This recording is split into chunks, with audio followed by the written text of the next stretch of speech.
It's the Solar One Sci-Fi Podcast. Hello, welcome to this week's podcast, and well, it's a bit of a podcast? There ain't really much to report on this week, but we do have some things to cover. So over in the far corner, my co-host Michael Ball, aka Coquelin, and check out his YouTube channel, which is very good. And I'm by the gods of science fiction. Don't hail me, it's okay, I'm humble. And check out my channel and enjoy the podcast. Oh, thank you. That's a very nice introduction, rather. And likewise, by the gods of science fiction, check out your channel.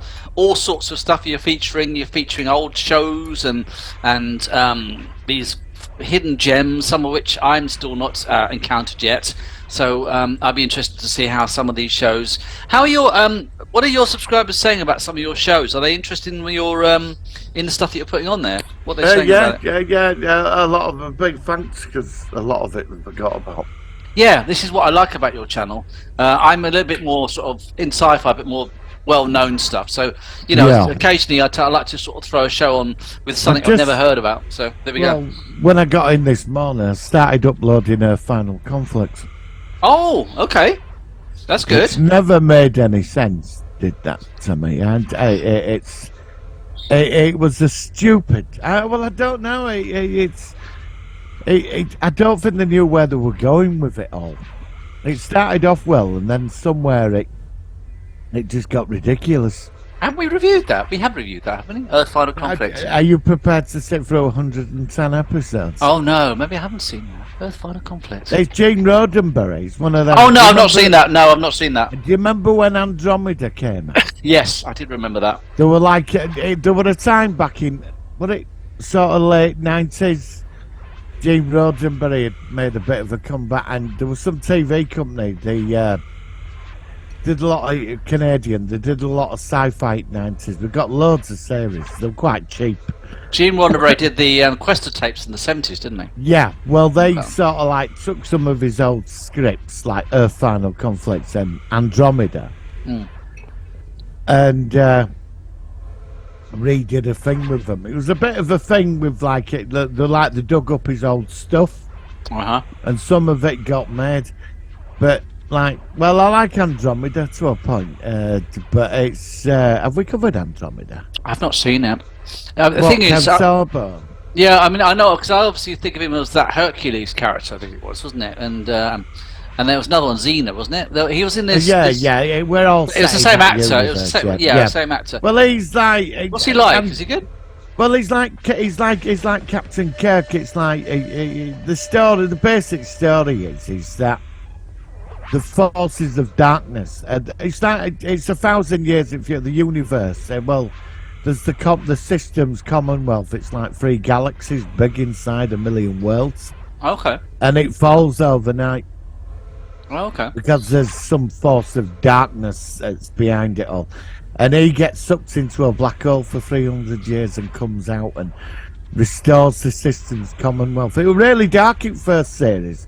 And then in second series, it became really cheesy, and he was like, any problem he came into, he solved it. Because I mean, so it reduced in quality, you're saying, as it went along. Yeah, and he has a crew of misfits who he finds in future, and they're all like he makes them see the better part of themselves. But it all comes out he's a paradigm, and he's got a destiny to stop this force of evil. I mean, it's all a bit. Yeah, you find they try and go all cosmic with it, and they really mess it up. Really? But it's worth it. I'll tell you what you should do. Watch the pilot episode. Yeah. All right. Okay. We'll give it a go. Give the pilot episode a go. Right. It's an hour and a half. It's the first 2 episodes. It's like a pilot movie. The first season will have you into it, but the writer a summer, and they lightened it up because it was really dark. And I thought this looks interesting, but it's same concept. A crew of misfits in a super ship fighting against the forces of evil, trying to restore decency and honesty to the universe. I mean, that's what me and you do every week. Exactly, it's a parallel. Yes, we're paradigms, yeah. tell you what, we have reviewed the War of the Worlds generally, but I wouldn't mind at some point reviewing the '80s American version on its own, with the "To Life Immortal," because I that was what reminded me of what we've done a general of all the War of the Worlds. We've never done a specific one of like the BBC one, the movie, the original movie. We just did a compilation of them all.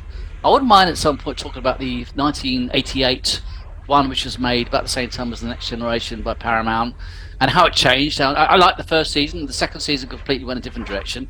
That's what reminded me of what you said. Start me on about the second season. No, no, but I wouldn't mind talking about that because I think that's all right. Yeah, I'm up for that. Yeah. All right. Worlds. Yeah, we'll do that next week, all right? And then we'll do some. Well, I'll check out your pilot. I also want to check out a film which apparently was huge when it came out. It's a TV movie called The Day After from 1983. Oh, not in America. It gives me nightmares. That I've never seen it. I'm going to check it out. So, what you mean about the atomic war? Yeah. But apparently it was huge when it came out. It freaked me out. I saw that as a kid. It's like the British version of what's the one? Threads. Threads. Yeah, it's like the American version of Threads. So, do you recommend checking it out? Well, I don't know. Is it on YouTube then? Is it it's magically appearing on my screen. Let's put it that way. Oh, okay. Right, it's magically appearing on your screen. That's fair enough. And, well, I'm going to tell... There is another War of the Worlds movie. Oh, not the two made for DVD. I know it's not them two shit ones, but where they're just fucking ridiculous. Them. I mean, I bought them in a pub off some dodgy person. Right. A copy many years ago. You don't see these people selling DVDs. No, anymore. they just disappeared now. Disappeared. Yeah, but I bought one of the movies. There was actually one made by the Society. Who wrote it? Who was the writer? The original writer was H.G. Wells, wasn't it? H.G. Wells. Well, there's the H.G. Wells. They actually financed the movie set in the Victorian times. I've heard of it. I've heard it's very low.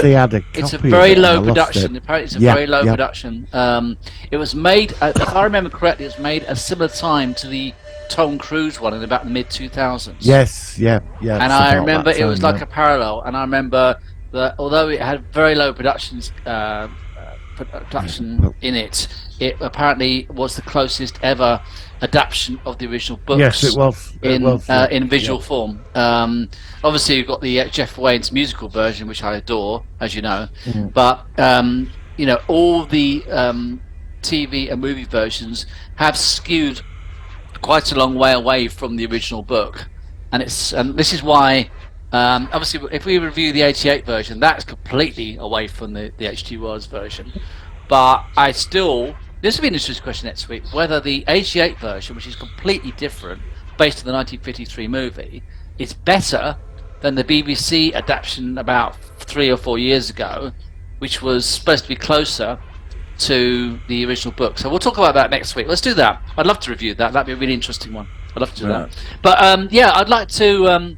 I'll have a look out for that. So like we're gonna do War of the Worlds TV show next week. If that's all right, yeah. Right, yeah, no, that's fine. Week after, you're gonna watch the pilot episode to Andromeda. We could do a show based on the pilot only. Yeah, let's do and see. I think that's and then we could go and then we could discuss it. If you watch a few extra episodes, you think this might be worth giving a look. Then all right, okay. We'll go, all right. Yeah. Andromeda, Kev Sorbo, yeah. All right, so we'll do that in the next couple of weeks. All right, okay, that's the deal. If you do mine next week, I'll do yours the week after. That's fine. Yeah, brilliant. Definitely. So should we go into? There's not much, but we'll go into a quick bit of Solo One Sci-Fi news. Okay, there's not much. Here we go. All right, so the only thing I've seen, and Martin talked about this before we started recording, was apparently Doctor Who is doing some sort of something to do with the Beatles, where there's been quite a lot of footage or filming around. And it's not the real Abbey Road, but they've made a road to make it look like Abbey Road, obviously from the famous Beatles album cover where they walk across the zebra crossing. And also Shooty Gatwa seems to be dressed up in quite a lot of different outfits at the moment. So I wonder whether this is going to be a Doctor that doesn't have a traditional standard or one or two variants of the same clothing. What do you think, Martin? I'm sat on the fence. Me too. Yeah, I've massively fallen out with the BBC. I've never forgiven them for what they did. Yeah, what you mean in recent Doctor Who? You mean, or just generally? Well, in recent Doctor Who, but they sunk it with me with War of the Worlds. That's Yeah, when that's me why I and was asking the general That's thing. when that's when me and them finished. And after apart from the power of the Doctor, I'd just been the last 3 seasons down the toilet for me. Yeah, And it's got, like I said, it's got nothing to do with her. Before anybody kicks off, the writing was abysmal. I agree. Even the specials were terrible. The Sea Devils. That was really panned by everybody. Everybody hated that. Yeah. I think you quite like the Groundhog Day one, which is the one. That is one of the better ones. Yeah, it was. I mean, there was 1 or 2 little gems in there, but not enough to defend the entire 3 seasons. Yeah, but is that the BBC or is that Chris Chibnall though? It's the BBC for allowing. Well, the BBC have a lot to answer for. I mean, you know, when I first saw the clip of the Martian Walker, I was so excited, and then we did a weekly show after each episode. It was right when we first started doing the show. Right? Yeah, every week we did a live show. Episode 3 was when we did the general War of the Worlds of and next week we're going to do just one version of it. But yeah, it was very interesting how we watched it, and I think it's only 3-parter or something. It wasn't very long. Yeah, and we were like, we talked to each other. We didn't even know each other that well at that time, and we were both like, what the beep was this? You know? Yeah, I remember like there were no point doing any. There were no point doing a live stream about it because that's right. We were talking about doing that. It was so bad that we just both sat there thinking, have I just wasted an hour of my life? Yeah. Well, basically, you had. And then we got to the final episode. So I'm trying to be optimistic with the new Doctor. I'm trying. He's a new dude. I don't know anything about him. No, I don't know anything about him either. He's got some series on Netflix. I've seen clips which is of it. big. Yeah, a friend of mine said he's very funny, and that's it. I don't really know. Yeah, I mean, I've been hearing the stuff which I think is going to be very ticking boxes, but I mean, I will go into it expecting I'm going to go into it with low anticipation of how it's going to be. I'm not going to get my hopes up because, you know, with so many things where we've really built up and we've been let down, if you go in with like, okay, let's see how it goes, and it's better than we think. Prime example is obviously the reversal with Star Trek, where we went in with Picard season 3 thinking, oh, it's going to be all right, and it blew us away. And then we went into The Mandalorian season 3, and it was like, no, it was disappointing. We didn't dislike it. We talked about it last week, but it wasn't quite what we think. So, yeah, I mean, we both were watching it. I mean, because you asked me the other week, I said, are you going to be giving up on watching Doctor Who? I can't give up on watching this series. Well, no, it's like, well, I've been watching Discovery season 5. Of course, I will. I will be watching it because I need to know. Yeah, I'm interested. Because there's always that 1% chance you're going to get surprised. Maybe Doctor Who could be awesome. Maybe, you know, we could be sat here next year going, that was the best episode I've ever seen. Somehow I doubt it, but there is that hope of that. And if I remember, next year we'll give ourselves a replay. Do you remember that podcast we did in May 2023? And we've done this before, where we've actually been made out to be completely wrong. So it's not always the case that we actually are right about stuff, but we do know a thing about what flags us as potentially being a bad idea or not looking good, and also we do know our stuff, and we tend to be quite like-minded in most stuff we watch. I think we're both common sense. Apart from Batman versus Superman, which I don't like that. I know I can say. I saw Guardians of the Galaxy. Okay, no, I've not. No spoilers. Was it any good? Well, it appeared magically. Oh, okay. Well, wherever it appeared... It was a version where you're in the cinema with other people. Oh, so you get like someone's head walking by or something like that. Wasn't a bad Was it still is it still watchable though, right? Oh yeah, it was very watchable. Okay. I don't know. I don't know. A lot of people said it were good, but I mean, it's... I was in and out with it, really. I don't... Maybe because I saw it on I don't know, maybe I should have gone to the cinema. It's quite emotional, but I don't know, it didn't seem to have the edge at last two, for me. Okay. But I'm going to wait until it comes out. Yeah, you can't watch it with mono and it's bad contrast. It was all right. I can't watch stuff like that. It was all right. Do you know what I mean? But I thought the villain, what they did, the villain was a disappointment because the villain they used is so much more in the comic, and he would a bit. I don't know. He would a bit ridiculous in this for the level of villain. You know what I mean? And that's all I'm going to say. But you might enjoy it. I mean, yeah, the sound. I like the Guardians of the musical Galaxy. score's good. Yeah, I mean, you know, like I said, you're much more of a connoisseur of Marvel than I am, but most people generally are saying. Know. Well, most people are saying that. Anymore. I'm starting to give up on Marvel. That's what I was about to say. A lot of people are saying that Marvel are really starting to lose the plot, kind of thing. So it's. I couldn't stand that. I watched 3 episodes of that female Incredible Hulk thing, and I know you quite like that. I just thought that was the biggest pile of shite I've seen ever. That I couldn't watch it. I couldn't watch it. I thought it was absolute. I liked it. I couldn't stand it. I don't know why. I just thought it was. No, funny. that's all right. I mean, like I said, I like the original. But it is Marvel. Marvel are losing the way. It's, a lot of the quality characters have gone now. Is it franchise fatigue again because there's so much been going on in the universe? Or is it writing? It's a bit of both, really, because it's like the people they're putting into the films now, they don't really set. It's like we've had the big guns, you know what I mean? Like Iron Man, Thor, Spider-Man, Captain America, the Avengers. All that were great. It went somewhere to Endgame, but now it's Ant-Man. I mean, the Eternal. I mean, you know, the Wakanda Forever was just absolutely terrible. To sit through 3 hours. Oh, is it bad? Is it really bad? Okay, it's I've not seen that yet. It's bad. They spent hundreds of millions on it. I've actually not seen the last few. I haven't seen Eternals. The best Marvel film was Spider-Man, where he met the other 2 Spider-Men. Yeah, I saw that. I think that's the most recent one I've seen. I enjoyed that. Yeah, that was pretty very clever. good. I watched that 10 Rings, Shang-Chi and the 10 Rings. It was like, are you kidding me? Really? I don't know. It's like it's gone off in this other direction from where they were going.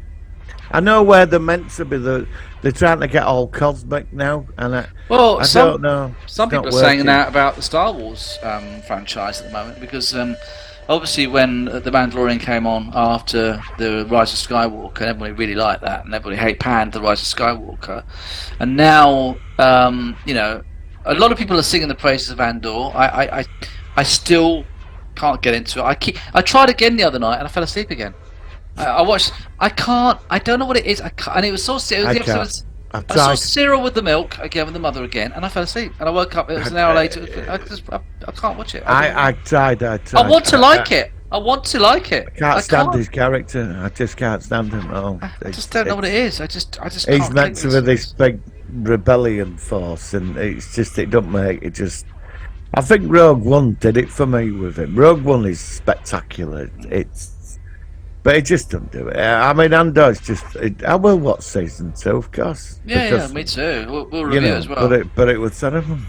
Yeah. I mean, but you want something to get your teeth into? I'm going to recommend something. Oh, go on then. Go on. What do you recommend? I recommend get hold of Doom Patrol season 1. It's 12 episodes. Oh, okay. And it's based on this. Well, it's sort of like superhero, but not super. It's so weird. I mean, they have to go up a donkey's ass to get into another dimension. You told me about this before. And honestly, a lot of people have gone on about. I took me a while to get into it, and I bought the first season, and I watched it. I couldn't turn it off. How many seasons are there again? It's just finished now. They finished it on 4 seasons. Final season's running now. Okay. So you've got 3 seasons you can sit through. Okay. I do recommend it because you're going to sit there and go, have I just watched this?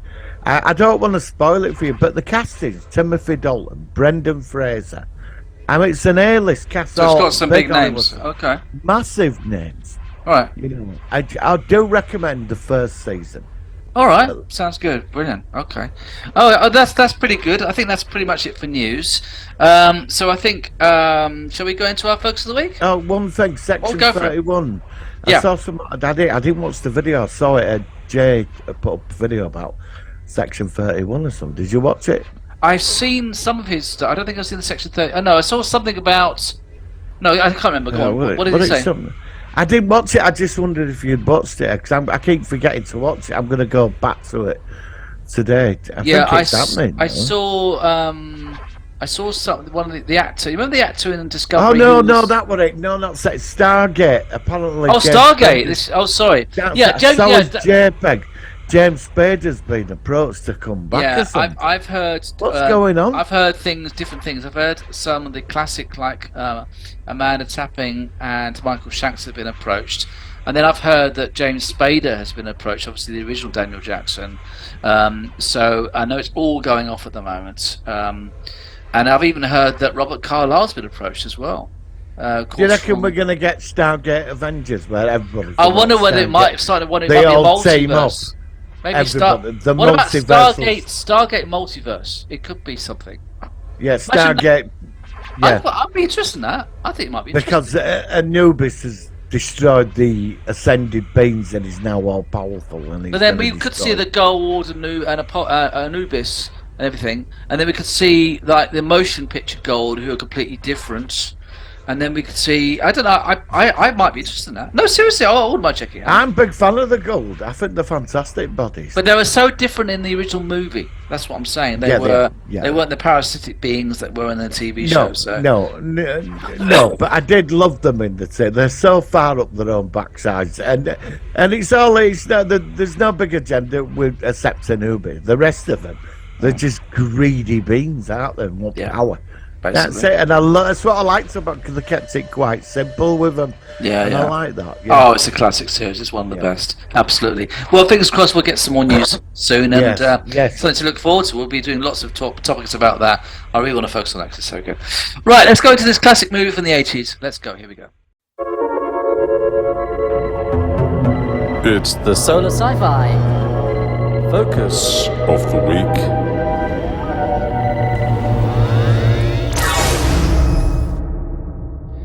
Alright, so this week we're focusing on a movie which was quite groundbreaking in many ways. It was one of the first films to actually predominantly feature CGI in a very broad way. It was part of the movie.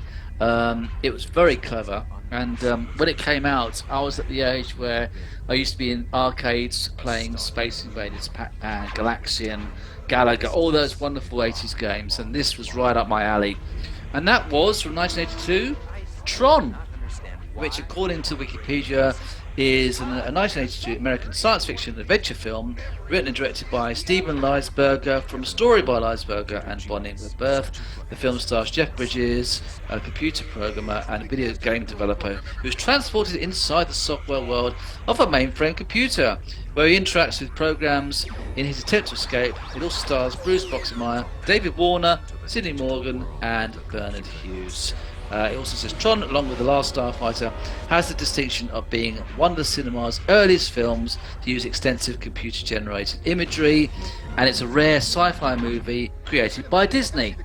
Martin, tell me about Tron. What do you think about it? Well, just before we start on this, I did mention this last week. Since we're on about Disney, have you watched Cat from Outer Space yet? Nope. Any good? Well, I did. You said you were going to watch it. I'm sorry. I didn't get around to saying it. Cat from Outer Space. Well, that's you lose points this week. I'm sorry, mate. I'm sorry. Was it any good? Was it good? Well, no, I'm asking you. It's a bloody. I'm sorry. I know. I've started 2 jobs this week, and I'm just having. Right, okay. I'm sorry, mate. But I mean, I will check it. Was it any good? Did you like it? I saw it 40 years ago.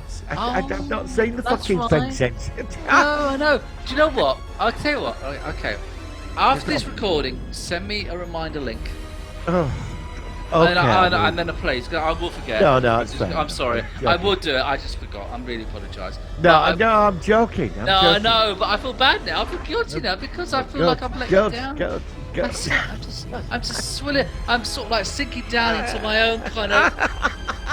That's it. I'm drowning in shame. All right, rise Come back up up, now. rise back up, rise back up, There we rise go. back There we up. are. Oh, you're back. Right. It's Thank all you. right. You're forgiven. You're forgiven. Right. Where did Anyway, you- back to Tron. Go on. Yes, Back so to Tron. Disney made this film back in, well, it would have been 41 years ago. Did you see it? Was it big when you were, because so you're slightly older than me. How did you come across it? My dad told me to say it. Your dad was good. He takes you to see all these movies. Whenever I tell you about an old movie, your dad takes you. He was a good dad. Because I had divorced parents, you see. Oh, so he had more time. So I to used sort to of go like there focus the on week. I went there every weekend when I met the new girlfriends. Oh, And so I it used wasn't to get, just so that. I It used to wasn't get just that. taken out. Well, it was either that or York Train Museum with Oh, all yeah. the other divorced dads. Oh, Do you know what I mean? And because it was free, it used to take me there all the time, and I didn't want to go to bloody York Train.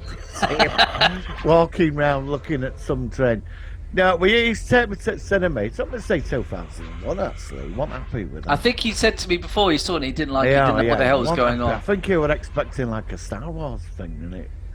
I Yeah. think Paul fella sat there, oh, what the bloody hell's going on? He was like that with Tron. We went to see Tron. I think it was at the Odeon in Leeds, and we went in. Because I remember he took me to see Black Hole as well. Oh Just yeah, like that's I connect these another two Disney films. movie. Yeah, exactly. Yeah, because Disney as well. Like, I think they were out the same year over the summer. And I remember I've always connected them two movies together. I don't know why. It's just the same. Well, it was like my friend Malcolm Patterson. He was the one who went to talk to me about Disney movies and sci-fi. And I think I said to him something like, "There's not many films which from Disney which are predominantly purely sci-fi." Yeah, And no, that's not- what made me think of Tron. Not at this level. This is why I wanted to feature it, because we've talked about it, but we've never featured it. So Well, it was like, because I was a kid, it was like the first time you were coming into home computers in a way. that's right. Because, like, you know, I didn't know, nobody had a computer when that went out. But we started to see where, the thing is with Tron back then, it was showing you where all this was going. Tron was 50 It was years way ahead of the time. game. Well ahead of the game. How like the So clever. Dillinger upstairs with the big computer desk, That's it. Yeah. and how yeah. he was communicating with it. Yeah. And this is like, He was this like is Bill like- Gates, wasn't he? He was like Bill Gates in the Tron universe. Kind of thing. And all of it was just set up so advanced. But to come up that there's another universe within cyberspace where the concept at that time in the 70s or very early 80s that there's I another think that's a universe. fascinating concept. It has it's a Mind, but 'cause it's a my flawed dad- concept in many ways, but it's very intriguing. The idea well, of it- some sort of sentience within programs, and that they actually like almost like a life form in a digital sort of version. That's very clever. Well, yeah, and it represents you when you're on the computer. Yeah. And the thing as well, there's Jeff Bridges' character at the beginning. He's trying to hack into the MCU, the Master Program. Yep, There's that tank with him driving it, that's it. and he gets destroyed. I mean, he's hacking. I mean, they were hacking at that time. That's it. Yeah, this is right at the You know, beginning when they're already and- hacking. Yeah, And to enter this world, he's like, the only way we can enter it is through VR. that's it. But You in know, some but ways, and then they have this atomizer thing. It teleported him into there, which were just incredible. I mean, it took me as a kid. I was a kid trying to get my head around this concept word, mind blowing. Because I remember my dad said to me, he said, "Well, they're inside computer and they've gone down the plug." that's That's it. that's how he explained it to me, and he got it totally wrong. Do you know what I mean? He said, "Well, it's like you know, he got sucked into the plug," and I was like, "I think it could be a bit wrong there. I think there's another universe next to ours, which we've created through digital numbers and all. They've created this universe and all the computer games, everything. It were all connected." This film were 50 years ahead of its What's time. interesting as you It describe flopped this. as well. It flopped. Well, we'll talk about it in a second, but it's reminding me of a lot of films which have been inspired by it. I mean, I think films like The Matrix.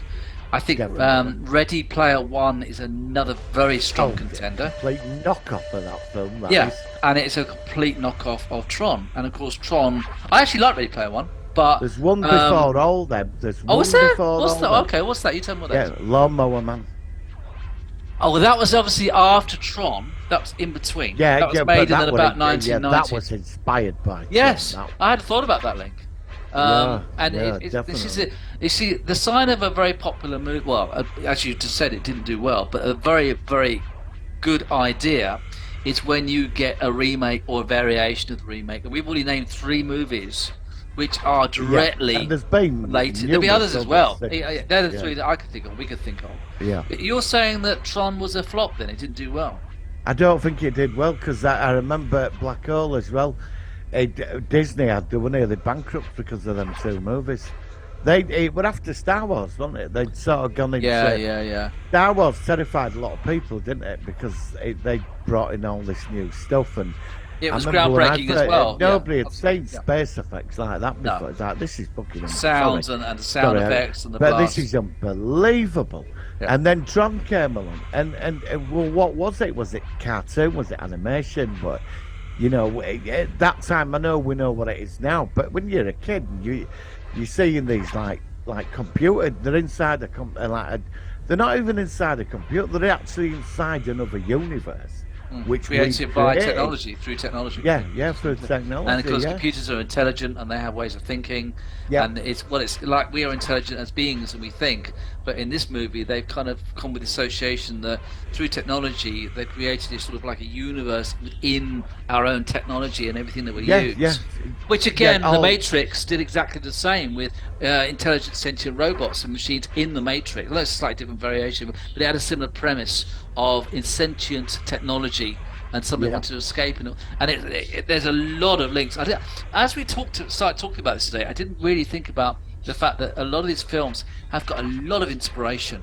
I never thought until now that The Matrix must have been referenced from Tron in some ways. Well, it's. I mean, every decade or so, it's like you get one movie. It defines where everything's going to go after that movie. It's like The Matrix when that. But The Matrix did, but Tron didn't, or did it? It did. Tron Yeah, did. it did. It just took a bit. That's what I'm saying. It wasn't straight technology- away. It took longer to. But Matrix was a much bigger hit when it came out. Yeah, That's we what I'm did get saying. a lot of stuff about life in computer games and all that cheap, nasty stuff that came out on VHS and all that. But Tron did set up like a mark, and so much has been took from that film today. Tron is up there with 2001. It's all right. It didn't do it. It nearly bankrupted the studio, but everything about that film, it was 50 years ahead of its time, and now Tron's so well respected today. If a kid went to see Tron today, totally get it straight away. Oh yeah. I mean, it's a lot know- more for the younger generation to watch this movie. It's so much more relatable now than it would have been if you watched it in 1982 as the same age. I mean, on the computer game, I run them Atari things, and I'm sat there 2500, thinking, yeah, across the. I had across the Spectrum screen. 128K, and it was brilliant. Yeah. Spectrum was brilliant. But that was the start of all from that. You sat there. I remember there were I remember going in an arcade. There were a Tron game where you threw the disc, There was a Tron game. Yeah. there was a- and the motorbike were on there as well. yeah. I mean, all this. It's like the concept of it. We're like, I don't know, Tron. It's even the video arcade setup he had. It were all futuristic. There was just something about this film, and Dillinger and that master. What is it? The master program, that computer. Oh And yeah, when yeah. When it turned on him in office, he said he's going. Look, well, I want to go into other systems like the defence network, and he's going. You can't do that because we've got to move slowly. And it's telling him, well, I'm sure AI. It's like AI. It's like Yeah, and it it says to him, it says, look, if you don't let me do what I want, I'll expose you for ripping off Jeff Bridges' character. It blackmailed him, and he were controlling him. It was an AI. It was the whole thing. It was an AI. Yeah. It's But in AI. Cyberverse, it was like godlike. It was. It was like godlike. It was absorbing all information, become like omnipotent. And and they destroyed it. That's why I'd like to see Tron 3, where that thing's been hiding, and it comes back. I'd like to see that return, the Master Program. I really would. It's been hiding away in the background. I mean, before we talk about the sequel, I mean, I liked some of the actors. There's a lot of sci-fi actors involved with this. Bruce Bloxmeyer, obviously. David Warner. You can't go ever wrong with David Warner. I'm so sad that he passed away recently. Yeah, he always makes it. He's good at whatever he does, that guy. Yeah, he is. And Jeff Bridges I enjoyed as well, although he's done some sci-fi, hasn't he? I think he was he in a film where he was an alien on Earth? Jeff Starman. Starman. That's it. As soon We'll as I thought that. one. Starman, that's another good traditional sci-fi movie. Yeah. But so let's ask you about the sequel. I mean, the sequel's only made about 10 years ago. Jeff Bridges did return in it. What do you think of the sequel? Well, I don't think the sequel did that well, did it? I don't think so, because I think I heard that they were planning on doing a third one. Yeah, I don't think it they are happened. doing a third one. Was it done by Disney, like the first one? Yeah, it was done by Disney. Yeah. Okay. I thought the second one was superb. I like the second one. I've not seen it for a long time, but I thought it reflected the internet world of today beautifully. And you had a de-aging Jeff Bridges as well, and he was like a programmer, and I didn't have a problem with it. No, I thought they made him look amazing. I did. You know, and I like the concept with his own program that turned against him. Yes. And of course, it was Jeff Bridges' son, wasn't it? The character. And then there was these like independent programs that were actually created within that universe. Yeah, they were superior to the original program. They were created because of the environment. They were new, and he exterminated most of them. And it's like because that Jeff Bridges' character said. He said if they will change the world in both worlds, they'll make it amazing because these like independent programs, right? And you know, now I like the old concept where Clue wanted to conquer the user. Yes, that's right. Users, didn't they? They called us users, didn't they? That's it. And he wanted because he had that holographic map of Earth, and they were going to match. They were going to sort of go through. Yeah, that's it. The dimensional thing. That would have been interesting to have seen that. Them coming into our world. Because the question was, could they enter our world? Could they leave their own? Yes. Which again reminds me of The Matrix. Yeah.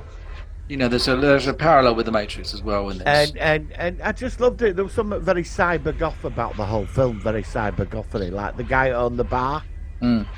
And that, I just thought it would. I'm not going to knock. I thought it stood up well for a sequel. Absolutely. But I'm just disappointed that perhaps, although Tron is relatively well known, it really should have been bigger, I think, than it was. And I think that it should. What, the second one? Well, basically, the first one's sort of stamp on society on being a really world-changing thing. I mean, like I said, Tron is not like as big as say when Star Wars came out. When Star Wars came out, but it should have been. That's what I'm saying. It should have been, but it wasn't. Because Tron is the first film that CGI created the cyber world, like the cyber unit, you know, all that. And it did, but I think it was so. Do you think it came out too early to actually get the recognition? Yeah, I do. Yeah, I think you were going to go along about saying that. I think if there's a problem, if it had come out even like 5 years later, it might have been a bit more, clicked a bit more. Like you said, you got what were it? A ZX Spectrum, and kids were getting sort of the computers with the tapes and. Oh, you used to press the tape, and it was sounds. Later. Sounds, and it would actually, the computer would recognise the sounds as tones, as data, and it would actually load up the game. It would take about 5 minutes to load a game. And I really remember the tune when it used to play on my. And you used to hit something shift enter or something, and it said hit tape, and then you press play. And it was really, and you could even get people. You could actually get magazines which would have cassettes with sounds on to make programs and all sorts of things. Well. Amazing stuff.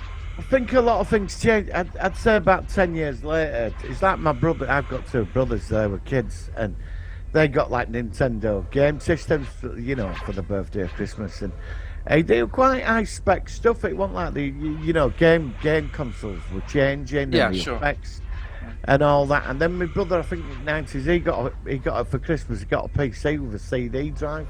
Right. And I wasn't really. I were older. I didn't really. They didn't computers. I didn't really register them. You know what I mean at the time. But I mean, if Tron had been sort of come out at that time, I think it would have It been. would have been massive, and that's Yeah, why The Matrix was massive, because Yeah, when that came because out, of it was all that, recognised, it was understood, and people thought, oh, actually, because in your lives by that point, people did have home computers. They were Yes, using. yeah, that's what I mean. The But back in start of that, yeah. 1982, hardly anybody had it. I mean, you had No. the original Apple computers, but they were Yeah, but very, who could very afford basic. them? Who Yeah, they were could really afford expensive, them? and only real specialists used them. They weren't actually. It was only the mid 80s that you started. So even like I said, 5 years later, I think it might have had more recognition.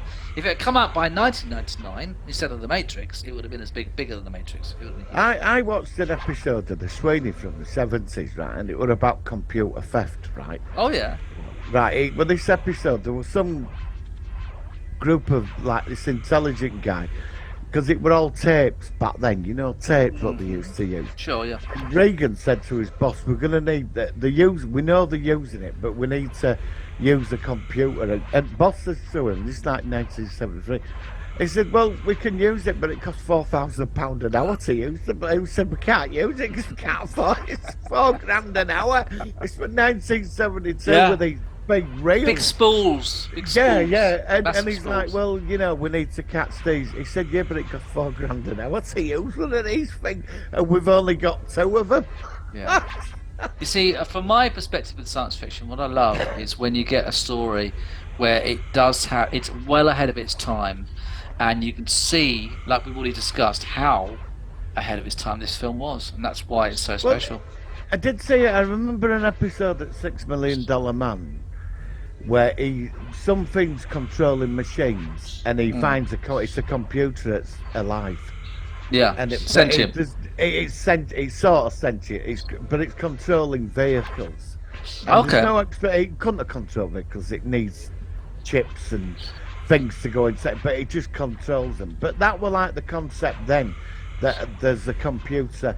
Yeah, again, look what Star Trek did it, didn't they? They did it with the M5 computer. They had many computers which used to overload, where the humanity used to confuse them and like cannot compute, aren't Yeah. able. You know, and they had a But- lot of time. M5 was a good example though, with Yeah, the Daystrom but- computer. Daystrom. But so it was always there in the background. We knew these things like these computers are coming, but I didn't think we'd see these till years away. And where we are now in all this, like you're right, you were so right. When the Matrix come out, it was in it because It was everybody recognised.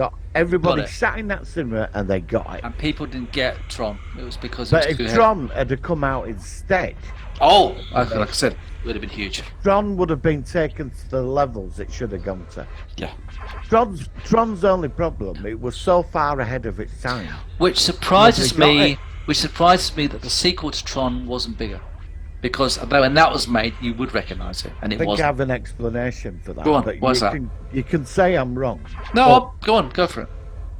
I think because we'd had films like The Matrix, by the time Tron 2 come out, we'd had half a ton of sort of, Oh, so it's diluted the market. yeah. And I think the concept was same. They go inside the Matrix and they're going to stop them on that side. So it didn't have the originality, you mean? Yeah, because the Matrix it took didn't. some of that. And, Yeah. and that was it's a superb movie, and I think it holds well as a sequel. But Mm-hmm. again, I think the market had been saturated with so many virtual reality in the Matrix type movies, because we've had loads of them. There was that one with him, that actor from Titanic. He did that where he's running around in a virtual world. Forgot what the film's called, but there were loads of them. Yeah. There were loads of films like that where you all end up in this other world and you can control it with your mind, and that was the same thing with Tron 2, wasn't it? Yeah.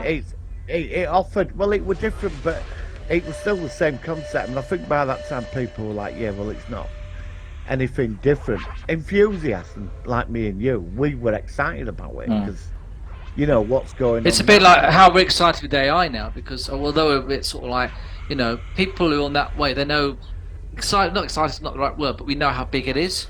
And yet you get some people like, oh, don't care, or whatever. And this is why another good example is like the Terminator films, where they had AI and all that sort of Cyberdyne back in the similar time to when Tron was made, and how in that. But that was even obviously Terminator was big, but it wasn't that big when the first one came out. It was only the sequel where it really, really went mad. Although it was a huge cult movie, but it's a similar premise. It was something way ahead of its time. There was a film made in '67 or '69, Colossus: The Forbin Project. I've heard of it. It's very good for its time, but I think I've got it. I've not seen it. I know of it. It's worth a look. Be prepared. It's a long film, but it's very good because this guy creates a computer. And it's the size, but when they built it, it's the size of a mountain. Yeah. And then they have a complex, like, where they're all on machines and computers. And the complex is about 8 stories. I mean, it's like this computer, it's like a supercomputer. It's like the size of a mountain. Yeah. And it's over the well. And at the end it says, you're dying. It's got the... Now the film, but they got it when size computer. And that's where Tron got it right, because there were all the programs and them new ones that got great. They were all algorithms. That's what it is. It's like AI. It's an algorithm. It's not. It was like when I watched the first Terminator film. My imagination of Skynet was somewhere inside a mountain that would just shine on, but it wasn't. It's a monitor screen. Yeah. Yeah, and that's where we are. So they got a lot of it wrong and a lot of it right, didn't they? I always find it fascinating how when people predict the future in science fiction, how they often get things so wrong, but they get some elements which are right. And I think that's one of the appeals of it, because I've always been a person who, it's like my old mum. She's a person. She's a lovely person, but she lives in the past. She just loves history. I am always been a person who's look to the future, and it's funny how. She would say, well, the history is more important because it's really happened. And my perspective is, well, I know it's really happened, and it's good that it's happened, but we know it's happened. You don't know what's going to happen in the future. And that is, to me, was what appeals to me in science fiction. Because, yes, it's fiction. It's not real. We don't know what's going to be. A lot of it's going to be wrong.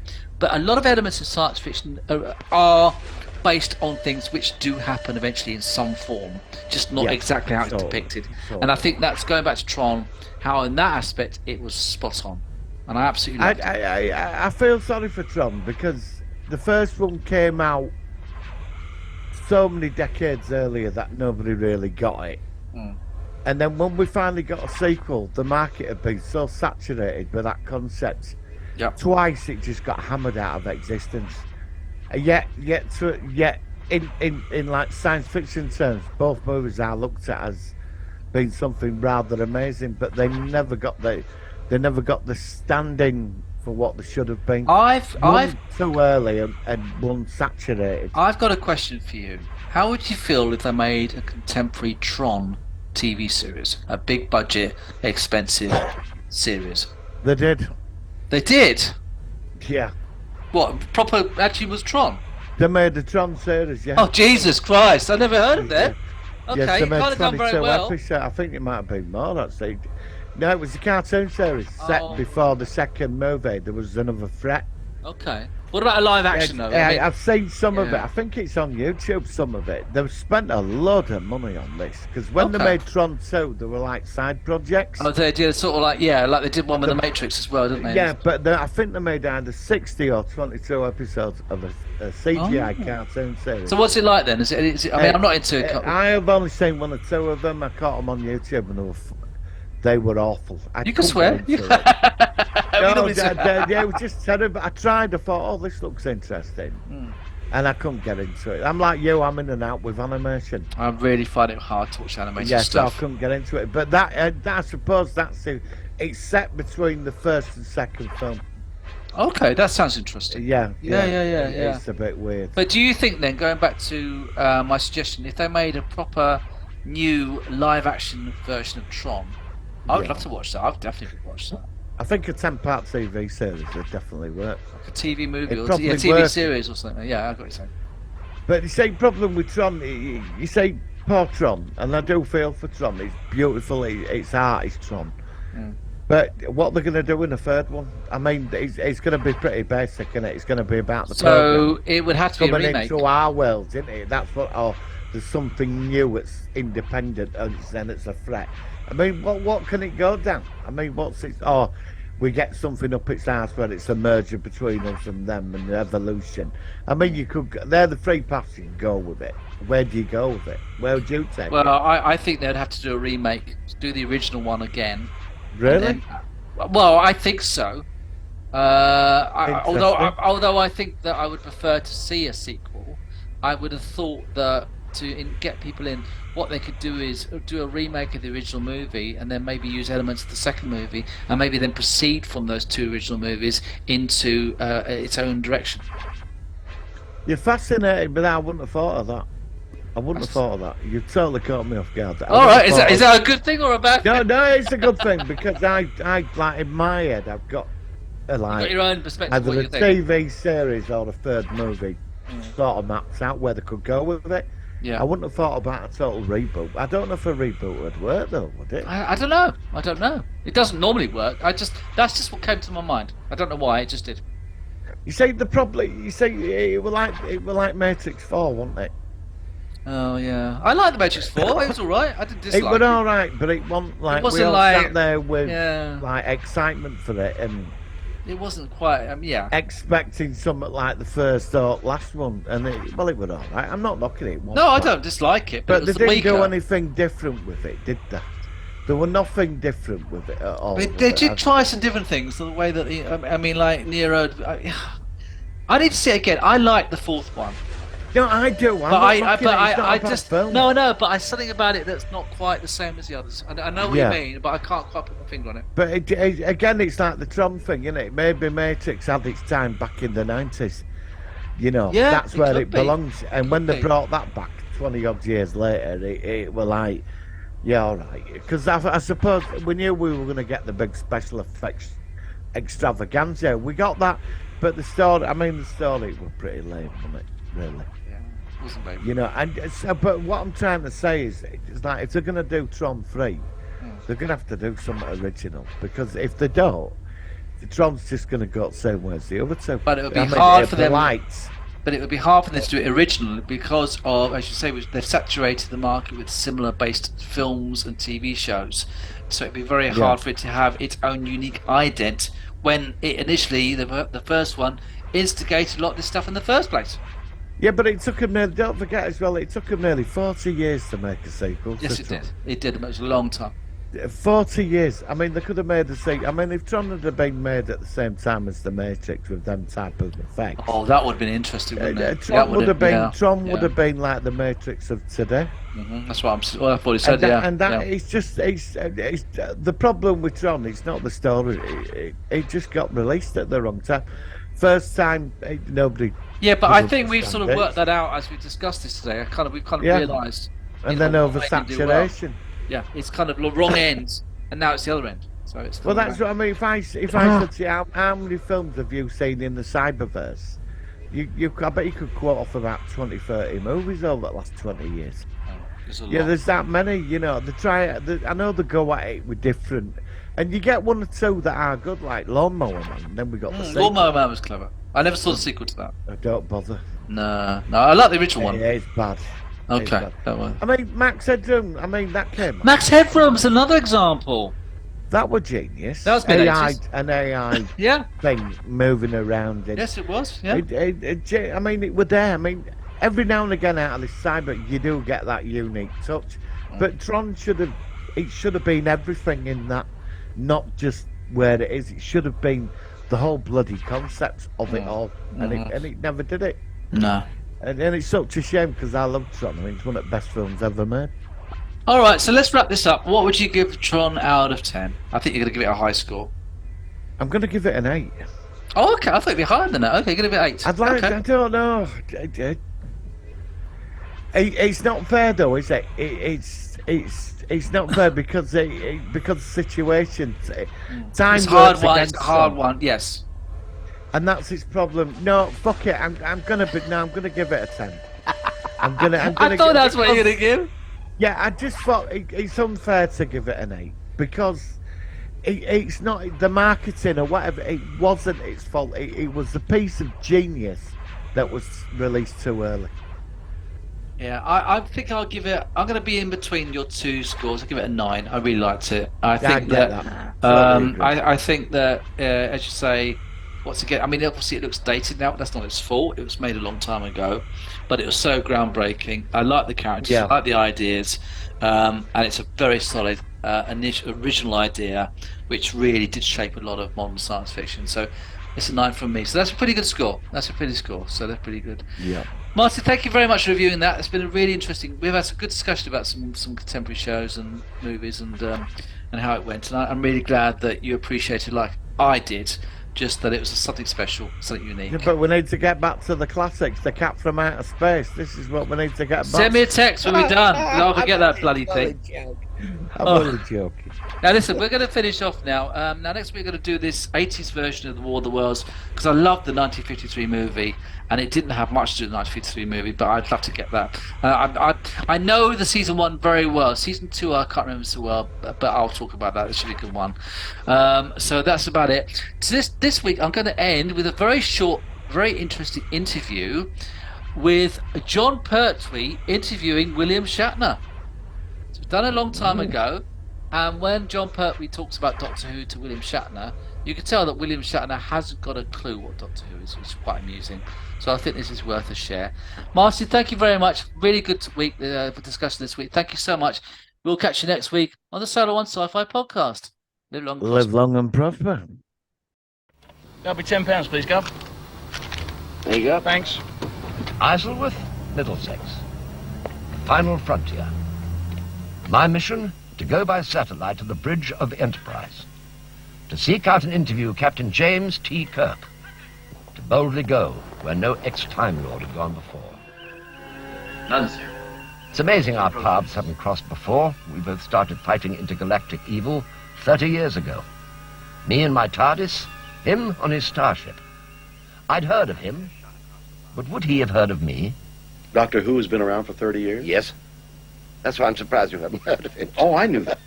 I knew that. Tell me, how do you feel about the cult status that we both enjoy? Well, I feel rather good about it.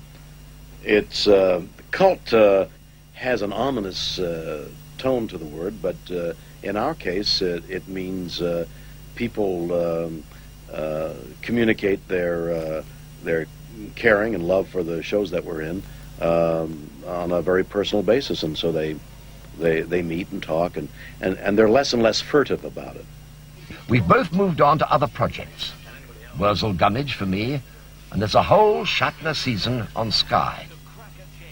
All they ever want to talk about are the roles that made us famous. Does that worry him? I don't think that the Captain Kirk character has intruded that much. When I was filming T.J. Hooker, for example, before it went on the air, when the people would gather around the film crew on the streets, they would say, that's the guy that played Captain Kirk. The next day, after the premiere of T.J. Hooker, people were saying, oh, there's the guy that played T.J. Hooker. It's as ephemeral as that.